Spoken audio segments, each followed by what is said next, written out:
À 16 ans, il me restait exactement 20 €, pas de boulot et un mur haut comme une cathédrale devant moi. Voici comment j'ai créé ma marque de luxe. Tout a commencé un jour banal. Ma mère a acheté un désodorisant pour voiture de grande surface, un de ces fameux sapins. Elle l'a mis dans l'habitacle, ça a senti 2 jours, puis plus rien. Zéro, nada. Là, j'ai commencé à regarder ce que faisaient les concurrents. À part des produits chimiques bas de gamme ou des trucs hors de prix à plus de 20 €, il n'y avait rien entre les deux. Alors, j'ai pris une décision. J'allais créer mon entreprise. J'avais 16 ans et aucune idée de comment ça fonctionnait. À part quelques notions économiques vues en cours, le néant total. Alors je me suis plongé dans les forums, j'ai interrogé des IA pendant des heures pour comprendre comment monter un business et fabriquer un parfum auto. C'est là que mes galères ont commencé, mais aussi qu'une idée merveilleuse a surgi. Il me fallait un support capable d'absorber, de retenir et de diffuser un parfum très longtemps. J'ai cherché partout, testé plein de matières et j'ai fini par trouver le carton de bois. Ça m'a pris des jours pour dénicher le meilleur compromis entre performance et qualité. Ensuite est venu le choix des fragrances. J'aurais pu faire au plus simple, prendre des parfums déjà faits, ultra chimiques, mais non. Je voulais l'excellence. Je suis donc allé directement à Grasse pour chercher des concentrés de parfums d'exception. Et là, je l'ai trouvé. Ma première fragrance, la base de mon tout premier produit, l'or de Madagascar. J'ai pris un tout petit stock pour expérimenter, mais un autre problème énorme est tombé. Comment injecter le parfum de manière homogène sur une grande plaque de carton de bois? J'ai dû commander une presse sur Amazon et trouver un emporte-pièce, mais lequel? Ce moule allait devenir l'identité visuelle de ma marque. Des lunes, des cercles, des sapins, je ne trouvais rien qui me correspondait. Jusqu'à ce que je pense à l'étoile.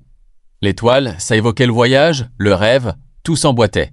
J'ai donc cassé une grosse partie de mon budget pour commander un moule entièrement personnalisé. Une fois reçu, j'ai enfin pu découper mes premiers prototypes. Mais un nouveau mur s'est dressé. Comment diffuser le parfum en continu sans l'altérer? J'ai testé l'alcool, trop bon marché, inefficace. Et puis, je suis tombé sur un produit de grade cosmétique, sans alcool, totalement neutre, capable de diffuser la fragrance en douceur, jour après jour. Je l'ai commandé direct. À ce moment précis, il ne me restait plus que 20 € de budget. J'avais 16 ans, pas de travail, et Noël approchait à grands pas. Je commence mes tests, mais l'odeur manquait de rondeur. Alors, j'ai laissé macérer mon produit pendant plusieurs semaines dans le silence. Et là, la magie a opéré. L'odeur s'est adoucie tout en gardant une puissance incroyable. Lors de mes tests, la diffusion tenait plus d'1 mois. Pour moi, tout était parfait. Jusqu'à ce que je réalise qu'il me manquait l'essentiel. Je n'avais ni emballage, ni cordon de suspension. Et pire que tout, aucune structure légale pour vendre mes produits. Pour la cordelette, j'ai pensé au fil transparent de pêche. Trop moche, trop cheap. Je voulais que chaque utilisateur ressente le luxe pour un prix accessible. C'est là que le coton noir ciré s'est imposé à moi. Quand tu le touches, sa texture cirée glisse entre les doigts. C'est un pur bonheur. Mes 20 derniers € y sont passés. Pour Noël, j'ai récupéré un peu d'argent et j'ai réinvesti chaque centime dans ce projet. Je voulais offrir une alternative haut de gamme aux gens qui en avaient marre du plastique bas de gamme.